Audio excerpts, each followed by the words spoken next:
Dans 2 minutes, l'interview de Patrick Pessard, le grand Patrick P, que tout le monde connaît. À 2 minutes. Alors, nous voici à Grécy, derrière le mythique camion de Patrick P.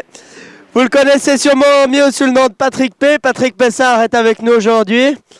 Un ancêtre des Grands Prix 500 des débuts des années 90. Alors, Patrick va nous expliquer les belles années du Grand Prix 500. Ça, c'était du lourd. Alors, Patrick, raconte-nous un peu déjà ces hivers à s'entraîner en XT600 pour faire les bras et puis après les Grands Prix 500 avec les Kawa qui marchaient du feu de Dieu. Du feu de Dieu, ça c'était entre guillemets parce qu'elle marchait moins avec les shots que vous avez maintenant. Avec vos petits bras, là, il faudrait voir pour un peu vous muscler parce que je vous fais des moteurs maintenant qui dégomment et puis vous avez des petits bras. Donc, il faut vous entraîner, les jeunes. À l'époque, les Grands Prix 500, c'était 150 pilotes, pas 17 comme en Espagne, là, à se promener sur la piste. Eh oui, un jeune qui essaye de s'entraîner, très difficile, cette piste de Grécy, très, très difficile. Bon, alors, on a vu que Patrick Pessard, 150 pilotes au départ, ça devait faire pas mal de monde sur la piste, hein, quand même. On va vous présenter le camion avec lequel Patrick a traversé l'Europe de fond en comble, a fait des enfants dans tous les pays du monde et surtout a marqué ses premiers points au Grand Prix 500. C'est un magnifique Iveco. Attendez.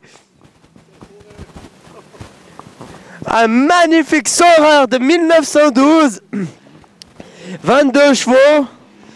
8 tonnes 5. Il va vous faire la présentation du Saurer, Patrick. J'étais déjà bien dans la préparation de tout ce qui était moteur et tout ça, donc je ne vais pas vous faire une publicité pour la maison kitpower.ch. Si vous voulez un boîtier qui dégomme sur votre diesel, vous mettez un boîtier kitpower.ch, n'est-ce pas?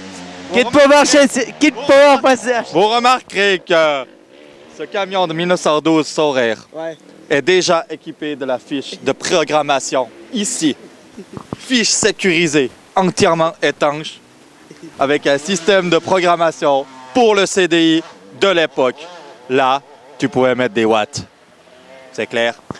On passait d'un total de 24 chevaux et de 22 Nm à 39 chevaux et 52 Nm.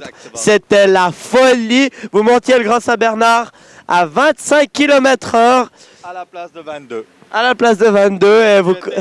un gain de temps notable pour aller rouler sur la piste d'Asti de l'époque qui existe toujours. Mais qui est fermée malheureusement cette année. Eh ouais. Tu savais? Ben ouais. Ah, il savait. Piste d'Asti qui a aussi fait parler à cause des trafiquants de drogue. Ex-pilote de Grand Prix, nous ne dirons pas le nom. Non, il habitait à Monaco? Non. La drogue dans les appels des Sceaux. Non.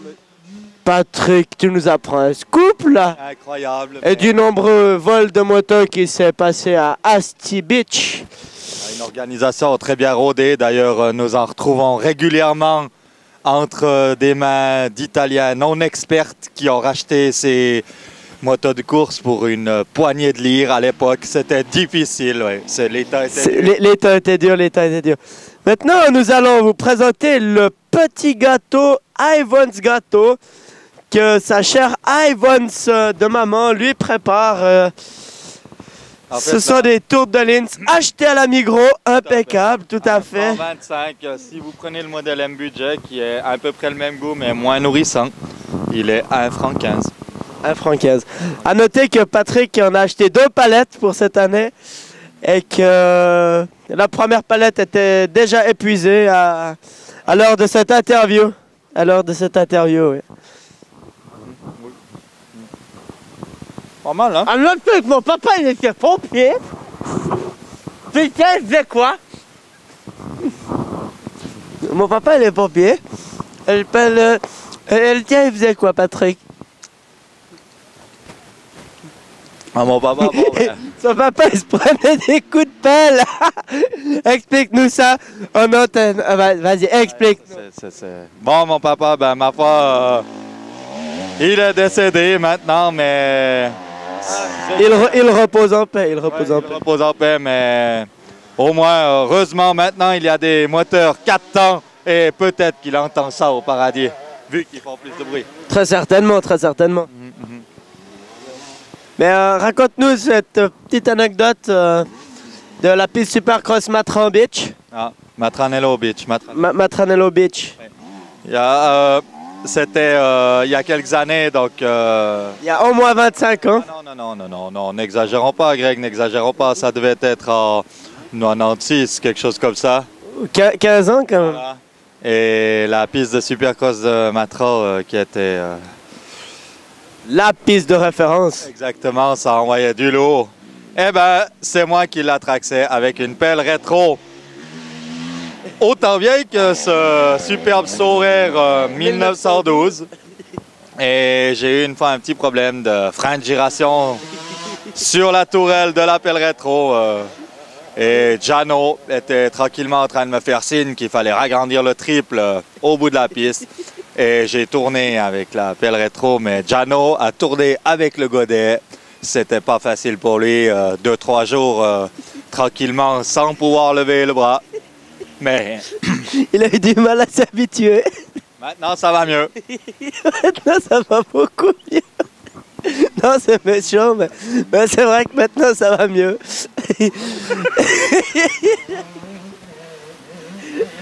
Attends.